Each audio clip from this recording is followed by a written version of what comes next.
The biggest part of it for me has been the impact I can make on my community. Now I have revenue and money to support, local causes that help kids, the local community, and my team.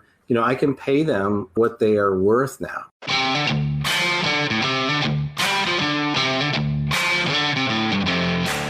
You work hard in your business. On the Profit by Design podcast, we ask the big question: what has your business done for you lately? Hi, I'm Dr. Sabrina Starling, the business psychologist, the author of How to Hire the Best, and your co-host on the Profit by Design podcast.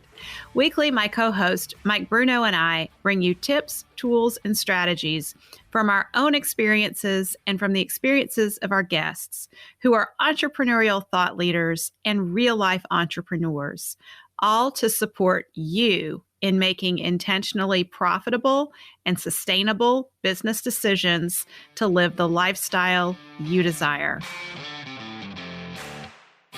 At Tap the Potential, we know that you want to be freed from the constant demands of your business. In order to do that, you need a business that supports your life. The problem is you have a cash-sucking business taking over your life, leaving you frustrated and discouraged. We believe work supports life, not the other way around. We understand you're paying a team and you're still having to do it all. There should be accountability. It shouldn't be this hard, which is why through our proprietary coaching system, we help thousands of business owners just like you have more time for what's important to them and grow profit by 300 to 800%. Here's how we do it. First, take our assessment at tapthepotential.com/assessment. Next, meet with our success team lead to debrief your results.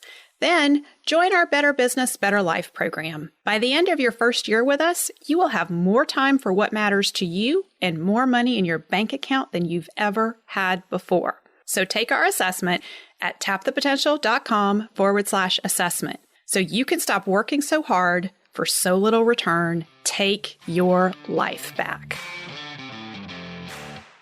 We've recorded this in the midst of the coronavirus event and found these interviews truly applicable to all major change events.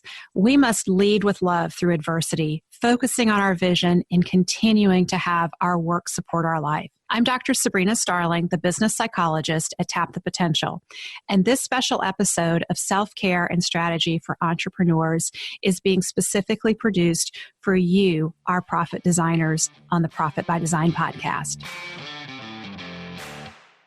Profit designers, at Tap the Potential, we are on a mission right now to be a positive force in social media during trying times for all of us entrepreneurs. In that regard, I would love it if you could help us out. We really want to get behind any of you who are doing good things in your communities, showing up and leading with love.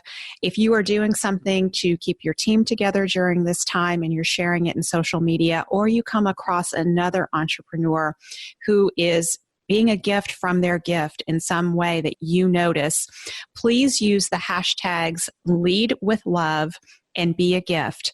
Our team at Tap the Potential is on the lookout in social media for those hashtags, and we will be reposting those social media posts from the Tap the Potential social media. Let's all lead with love, be a gift, and shine bright during these trying times. I'm your host, Dr. Sabrina Starling, the business psychologist here at Tap the Potential. And today I am honored to be joined by one of our clients at Tap the Potential, Steve Bousquet, whose business is American Landscape and Lawn Science. Steve and his team have been in the forefront in terms of just dealing with coronavirus and supporting other entrepreneurs as they are also dealing with coronavirus and the effect on the business. I thought it would be really interesting to bring Steve on and have Steve share some of the things that he had put in place in his business in advance of coronavirus hitting that has helped he and his team to be so stable and so sustainable throughout coronavirus. in the context of, as we're all facing the new normal, this is an opportunity for you looking at your business and putting some of these things in place going forward to make your business more stable and more sustainable with respect to your work supporting life and building a business that really sustains life for all the team members involved.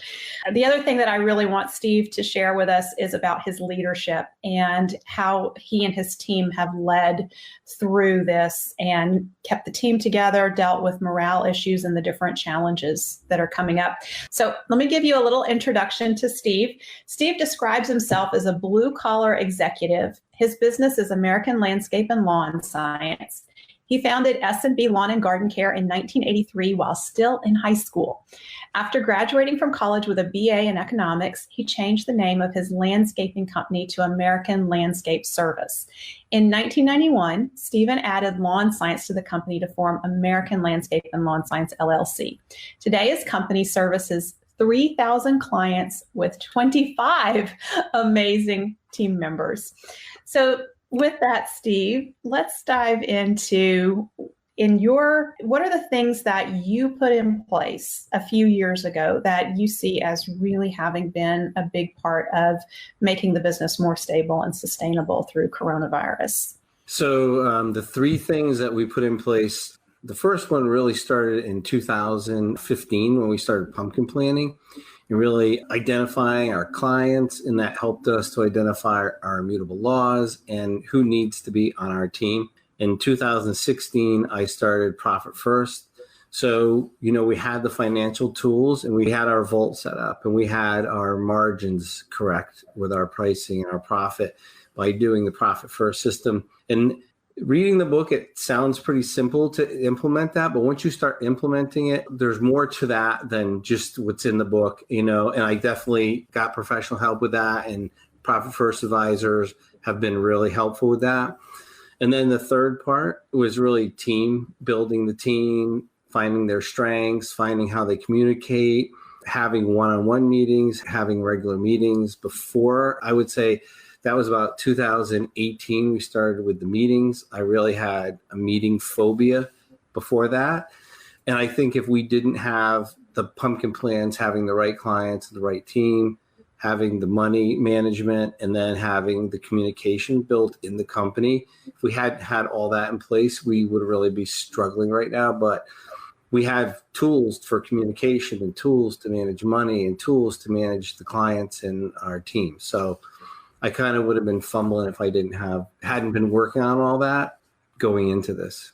Yeah, so I really hear like a three-legged stool in terms of pumpkin planning to identify the sweet spot, the top clients, then putting Profit First in place and building in the margin around your services and making sure that there was cash reserves through having Profit First in place. And then you started working on your team building and strengths, understanding yourself, understanding your team members.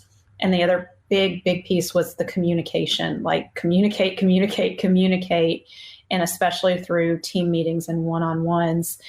So I want to go back, though, a little bit, because I know that when you put these things in place in your business, it was done during times when things were really difficult and tough. So what was going on for you? What was your business like? And what was your experience as an entrepreneur prior to 2015 and having these things in place? So, I struggled like many entrepreneurs. We've been through 9/11. We've been through 3 different recessions. When the Cold War ended, the area I live in was tremendously impacted by the reduction in any type of defense spending. So that was a recession that was kind of local to our area. And we always just worked our way through it, but I didn't have like a real strategy and a real plan and a real tactical. It was just, grind it out, keep going. And that's how we dealt with it. And so we came out of the 2008 recession. The company had actually doubled. And I'm running this company that was twice as big as any company I even imagined. And I had never run a company that big. I just didn't have the tools. And I was going in all different directions, and that grind it out wasn't working anymore. And so then we were having profitable years, and the next year wouldn't be so profitable. And then we would have lots of money, and then I would be too much a month at the end of the money. So I knew, I had to find a way to stabilize the business, make it predictable, manageable. If I was going to continue to grow and scale, which I couldn't stop it, the company was just growing. So I had to find a way out of the field, out of my own way, and build a team that could come along with me and make this company continue to be as profitable and grow as it was. Wow. As you're saying that, what I really hear is that there were so many peaks and valleys and ups and downs, and you were carrying a lot of weight on your shoulders. I know when you've told me in the past about your work, that you were working like almost nonstop every single day, coming in on the weekends. And so it was a place where the business was not sustainable. So when you started implementing, and it sounds like one of the first things you did was pumpkin planning. When you started pumpkin planning, what changed? Pumpkin planning. So I read this book. I'm down in Mexico. It was 2015. I was so excited to come back and start implementing it. And we took, baby steps, and I did a kind of a halfway, wish list interview. But it put us on the path. We just completed our second round of wish list interviews. But starting with Pumpkin Planet put us on the path to say, hey, this is our client. This is who we need to serve. This is the direction we need to go in. These are our people that are going to help us, be the best company we can. People who pay on time, people who are not jerks, and people who are, more reasonable are better customers. And so we just focused more on that, and it allowed my team and my staff to say, that is a bad pumpkin, and we need to get them out of our patch. So we're always getting the bad pumpkins out. So by me doing it, it gave my team license to do it also. Yeah. So that was 5 years ago, and that's a relatively short period of time for us. I mean, 5 years goes like in a blink of an eye, the older I get. Yeah. And I know you're really good with numbers. So I'm going to put you on the spot a little bit. I think you might have some of these numbers in your head. What numbers wise in your business, what's changed over the last 5 years with respect to profitability, revenue, increase in clients? Yeah. So 5 years ago, our profit margin was about 5.5% to 6%, and owner salary was another, say, 3.5%, 4%. So maybe if we got 10% owner salary net profit annually, we were like thrilled. And then the next year it would be 4.5% profit. And, it was so, and then 1 year, 10% profit, then the next year, 5%. So that's the kind of roller coaster we are on now. So now, we're really tracking our gross profit margins, and we're looking for like 20 to 24%, net profit with owner salary. And we're doing it consistent in the last 4 years in a row. It's been that way, right? So 5 years is 1,825 days. So if you put your days out on a calendar, and you can literally see in my P&L and even on the balance sheet, especially on the balance sheet, when we started Profit First and tracking, because you have to have certain gross profit margins to meet your responsibilities when you're doing Profit First. Right. So it's like, oh, okay, this is the number we need to be at. And the Profit First is, the first year we did it, I was 12% short on net profit to cover all my Profit First responsibilities. So it was like, we need to have a higher net. And it goes right back to pumpkin plan. You can't have a higher net if you have customers that are only buying when it's on sale, only buying when it's cheap, when they always want discounts. You're giving all your net away.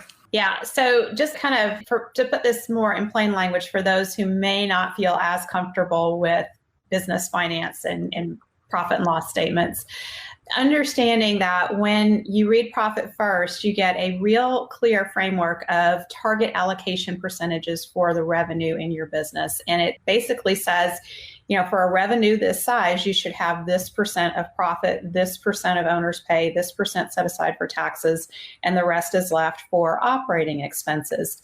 And what we see in most businesses is operating expenses take up so much of the revenue that comes in. There's no margin left. There's nothing left over to cover profit and have appropriate owner's pay, much less pay taxes.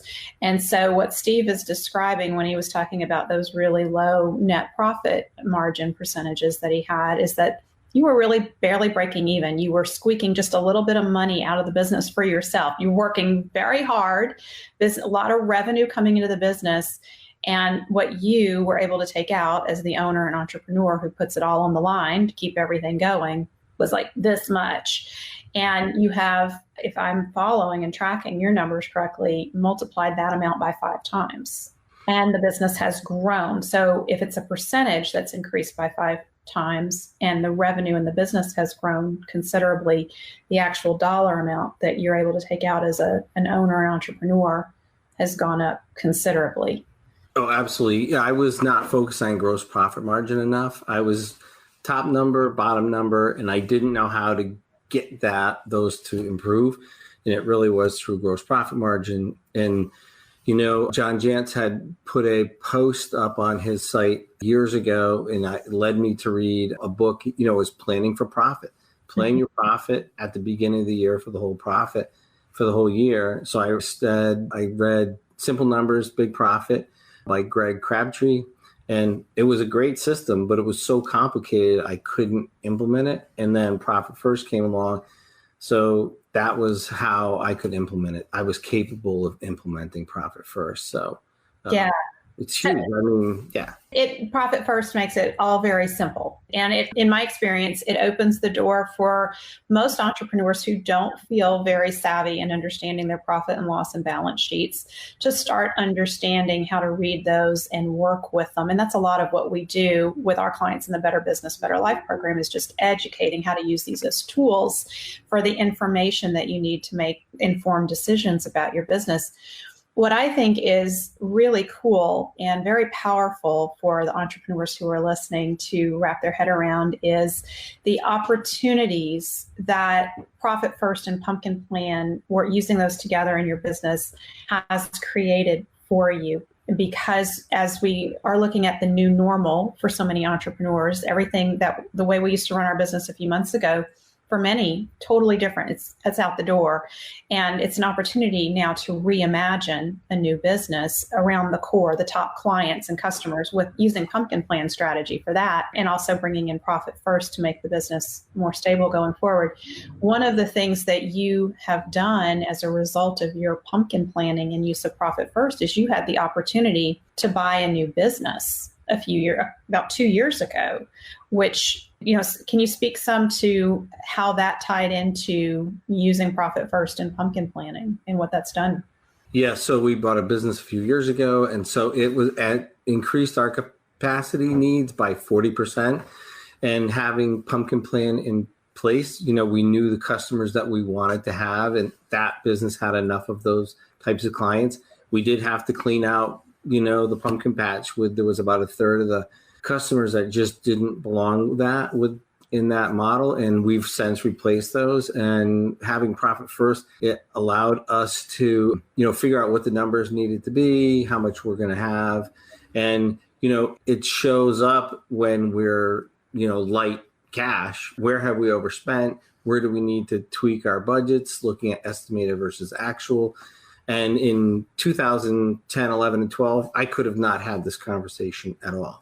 I really came from the school of, if I knew about, I'm on a landscape company, right? So if I knew about dirt, soil, plants, trucks, and how to sell, then I should have a good company. But I was really missing the financial side. And you can know 600 different plants, but if you don't know how to price it right to get the right gross profit margin, so you can have, profitable business, then you're going to struggle. And that's what I did 7 days a week for the previous 10 years before I started Pumpkin Plan and Profit First. I worked 7 days a week. So Yeah. So this has really allowed you to make a business that has margin in it so you could have a more sustainable life. And since then, you've taken multiple 4-week vacations and you have really built a team that is able to lead and you've delegated things. And so the business, when we talk about sustainable, the business is absolutely much more sustainable because it's no longer reliant on you.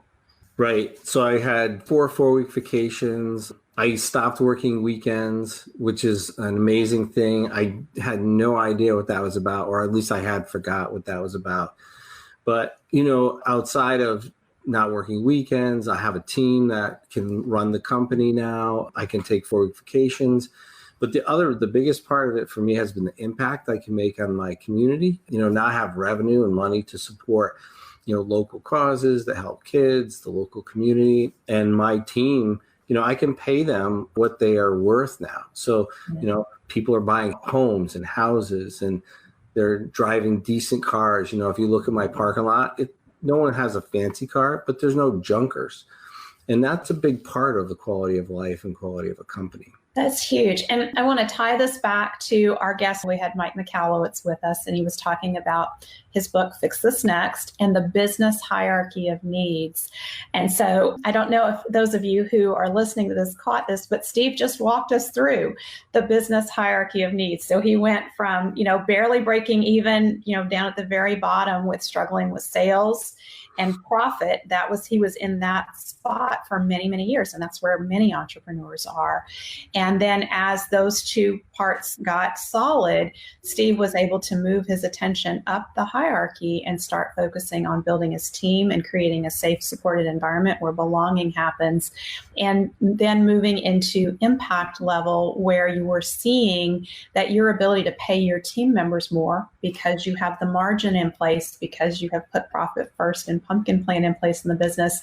Now your team members' quality of life has improved, and you all have the resources to be able to be active in the community and supporting the community as well. And Mike made such a good point last week that if we aren't taking care of our base level needs, we really have nothing left to give to show up and take care of team members and be an active contributor in the community as well. So I just want to emphasize, what Steve is sharing here. His ability to do that is because he's done so much to put all those foundational pieces in place in his business. And the next thing I want to talk about is your leadership and what that has looked like through coronavirus. So Steve, your leadership is tremendous and you're very intentional about your leadership. We at Tap the Potential talk about leading with love, and I really see you doing that. And I would love for you to talk about what that means to you and what are the things that you are doing to lead with love. Right. I mean, leading with love, that's a big, uncomfortable topic for me. It's not something like I've never been a touchy-feely guy. But leading with love for me comes across as being patient and listening and paying attention to people's strengths. My wife and I were taking a walk Sunday morning, and as we're walking, there's a guy that goes by and he does the sign of the cross and he had his earbuds in. He's listening to the mass. And another woman walked by a few minutes later and she's kind of walking and bebopping to the music. She's got her earbuds in. And my wife is pointing out all the songbirds that she's hearing. I don't hear them. I'm thinking of something completely else. And my wife goes, it's really too bad that they have their earbuds in and they're not listening to the songbirds. And before I would have been like, oh yeah, that's right. It's too bad they're missing the songbirds, whatever, it's songbirds. But I'm leading with love. So I just stayed curious and not judgmental. And I said to her, I think the guy, he needed to listen to that mass, and that woman, she needed that music, and you needed the songbirds. And she just looked at me. She's like, I understand. And I just kind of recognize what people need, and it's not what I need. They need what they need. I think in the company, we've had lots of anxiety. We've had lots of questions that I didn't have answers to. So we had to have more communication, and I just had to listen more. And I find that I give advice from where I'm at. I don't always listen enough and just kind of give them coaching from where they're coming at. So that's how we've been leading with love, really taking the time and patience to really see what people need. Well, and so it's your presence, as you described, being on the walk. I really felt you were fully present in that moment, having that conversation, even though, as you described it, your head was elsewhere before your wife started talking to you. But as soon as she started talking, you were present, you were curious, and you asked questions. One of the things that you're really good with in your leadership presence is asking powerful questions. Can you talk a little bit more about what you've noticed and how you do that with your team members? So in the Clifton strengths, which I'm always referring to, one of my top 5 strengths is individualism. So I ask questions that are about them and that they connect to help them see what they're not seeing about themselves. One of the things I struggle with, I don't see everything. I have like blind spots in parts of how I think, because I'm always rushing and have an agenda. And people miss their strengths. Like I have people on my team, I have to frequently bring up their strengths because they're always like finding what they did wrong or finding what they missed. But my job, my big why is to provide motivation and encouragement to continue forward regardless of the challenges so that we learn and grow personally and professionally in mutually fulfilling relationships. So if I'm staying in my strength, that helps me ask the questions that they need to answer for themselves so they can stay in their strengths and they can see the very best parts of themselves. So that's kind of my question asking is really about the individual and helping them see the best parts of what they're doing and who they are. So I think what you said about oftentimes we don't see our own strengths is very important for us as leaders to remember that we ourselves oftentimes take our strengths for granted. We assume everybody else, all these things that come easy to us, our natural way of showing up in the world, everybody else must do that too. And so when we use tools like People Map and Strengths Finder, all of a sudden we have a big bright spotlight shined for us on what our strengths are and what makes us unique, what our unique contribution is and how we can show up and be a gift from our gifts. And what I hear you say is you're so aware of this on your team that your team members, even though they've all done People Map, Strengths Finder, you're really holding your role as the one who's going to look for how to bring their strengths out. And it's not you bringing the strengths out, it's you're asking the questions that help them connect with their strengths and look for how they can be a gift from their strengths. Can you think of an example on your team in recent weeks where you've seen a team member really show up and be a gift from their strengths? So just the other day, we had a conversation. We had someone that was in charge of stocking the chemical cabinet, right? Making sure that everybody has everything they need. And he did a really good job with it, but he's been promoted up to be more of a manager. So he assigned everybody to be responsible to stocking the cabinet. When you have everybody who's responsible, that means nobody is responsible and there's no way to hold anybody accountable. So, and this just happened last week.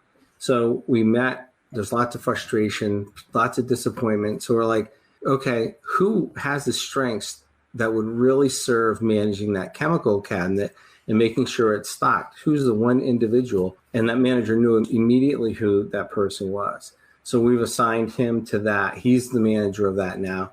He has the strength of detail and organization. And that way he's making sure that it's ready when everyone comes in. So really assigning that person to that task. And we had another situation where we have complicated work, lots of little things involved. And we have someone that not only, I don't like complicated, detailed work with lots of tiny little details. We have someone that loves it. And he's doing that work today. And he checked in around 11 o'clock. He's just having the best Monday. And it's, putting that person's strength. So what we're finding in the COVID situation, if we have our team in their strengths, their anxiety goes way down. Their stress goes way down. Their errors and mistakes just, are reduced to almost nothing.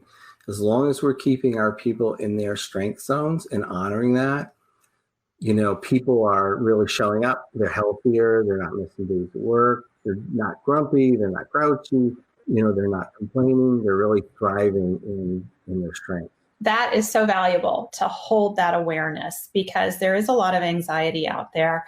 And, even before COVID-19, one of the things that I noticed on our team is that it creates drag for us as individuals when we are working outside our strengths. I know personally, as I've gotten to delegate more and more over the years, as our team has grown, I was just reflecting this morning on my walk about things that I was doing in the business this time last year that I'm so grateful we have our team doing that. Shout out to Rochelle, Melissa, Kara, Darren and Stacy, Amy and Donna, all the things that you guys are doing. You've taken so much off of me, and we've been so intentional about putting people in the role of their strengths, because like you said, Steve, when we get to work from our strengths, we feel good about it. It's not hard.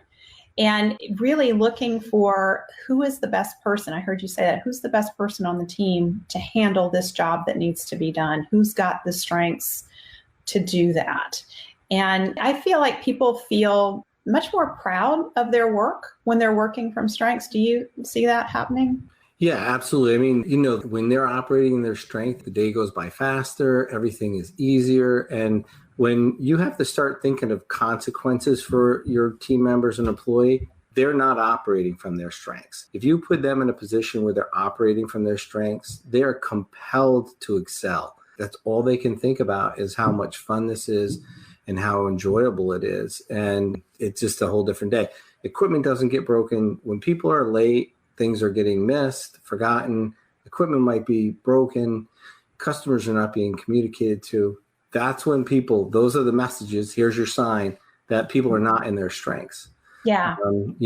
Put our communicators to communicate, put our restorative people to fix stuff, put our high individualism woo people to sell and find out the customer's needs. And the more I do that, we still struggle with it, but the more we're intentional about it, the more we do that, the less of all those other problems we have. Yeah. So, and I don't want to skip something really important in what you're sharing. You have been very intentional in your hiring process, that you have purposely hired A players who are a good fit for the company's immutable laws.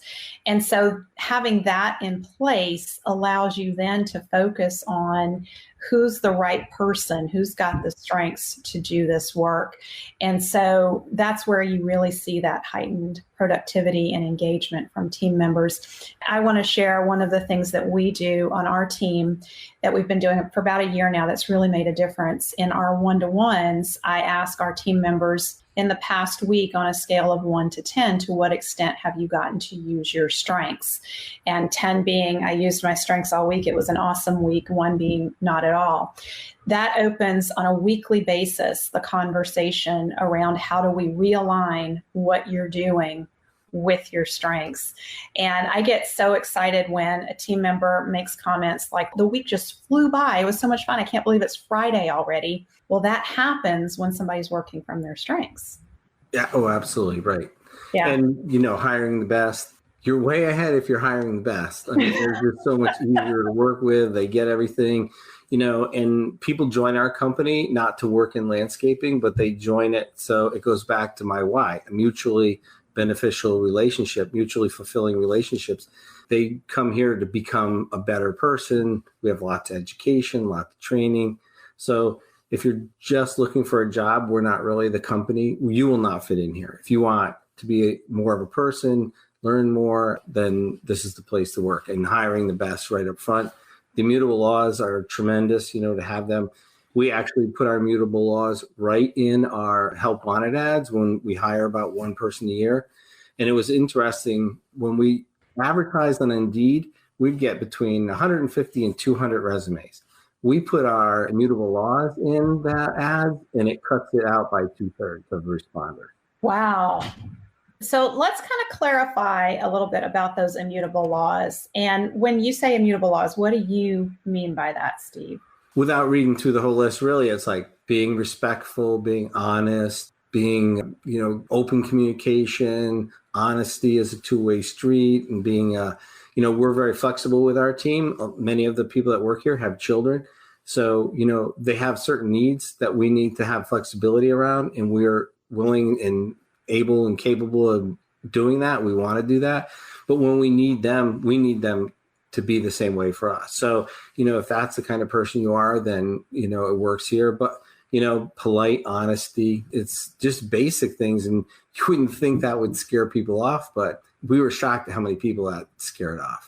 Yeah, you're putting your stake in the sand and or stake in the ground, and you're saying, this is who we are as a company. This is how we do things. If you want to do things this way, great, we should talk. And if this is not you, then let's not even go there. And that really is the seed for creating a great culture in your business, which you've certainly done. So Steve, one of the things you've been very intentional yourself about is protecting your strengths. So I'd love for you to speak a little bit about that and why that's been important in your role as you've grown the company. So identifying these strengths have been huge for me personally, and even my wife and our relationship, but in the relationship and with all my employees and with each other. But one of the things, so I have high influencing relationship strengths. I don't have strategic and high executing. So I have a great idea and I can get a team to go do it, but I'm not the doer of it. When people say, oh, just build this box and you can stand on it, I look for a box building guy, the very best box building guy. I don't go buy tools to build the box. So I have to protect myself because people would say, Steve, just do this and just do that. I don't do those things. I don't fix trucks. There's lots of things I don't do. I find the best mechanic. I find the guy who loves to fix trucks. So those are my strengths. So when people say, you should write this long, big thing out, or you should do this big thing, I don't do that. I have to be right up front and be clear with them. Steve doesn't do that. I communicate this way. And it's the same thing with my team. What happens is, and I was just having this conversation with my lawn care manager, we give advice from our strengths. So I had a friend, he said, I'm having a challenge with this employee. So my first response was, well, go talk to him, go have this conversation with him, because that's what I would do. That's not what he would do. He's not high communicative or emotional. He's high strategic and executing. So, I was giving advice from my strengths. When I really stepped back and looked at it, I'm like, what ways do you feel comfortable communicating to this person? What do you think you can do? I'm constantly aware of it. So with my team, same thing with that. We made everybody responsible for this chemical inventory and loading up, even my free spirit peoples, they don't want to count chemicals and ounces and gallons and this goes in this column in this row. Free spirit people are not typically that person. So having that person be ahead of the chemicals, we were setting up to fail. So I have to protect people's strengths so that they can win. Now I could send that person to go meet with any problem customer and they come back and we'll get a call about how wonderful that person was, how wonderful my person was, and how they completely understood them. They have the people and the free spirit. They come up with alternative ways of solving problems and dealing with people, not tracking ounces of chemicals.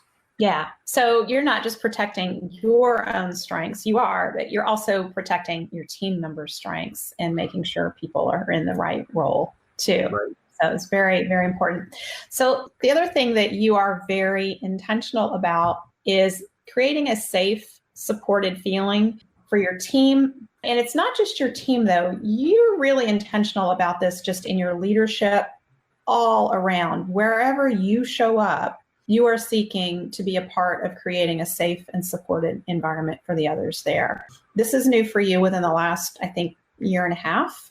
So maybe speak to what made you aware of the importance of doing that and how you started being more intentional about it. And then let's bring it up to present day and how you do it. So, I spent a lot of years, I was trying to be the person that I thought some people needed. In this situation or this relationship, I was trying to be the person I thought that person needed there and that and this and all through my whole life. But doing the Strength Finder, I realized that I need to be me 100% all the time. And then whoever needs me will show up. They will find me. So that was kind of the first step. And then it started when I would go to business retreats and business seminars and business 4-day weekends, really intense. I noticed whenever people felt safe and supported, that it was okay to be vulnerable and admit they didn't know what to do and share that they were afraid of something or something confused them or they didn't understand. when people were safe and supported, they made huge leaps so much quicker than when they had to be guarded and protected and kind of not vulnerable, because they weren't really being themselves. They had that shield up like I did before.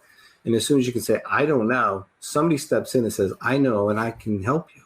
You're like, great. So then wherever I saw safe and supported, I saw big gains in people, really big improvements. So I brought that back to my company in 2019. And when I first rolled it out, people were like, oh, kumbaya, this feeling, touching, emotional stuff.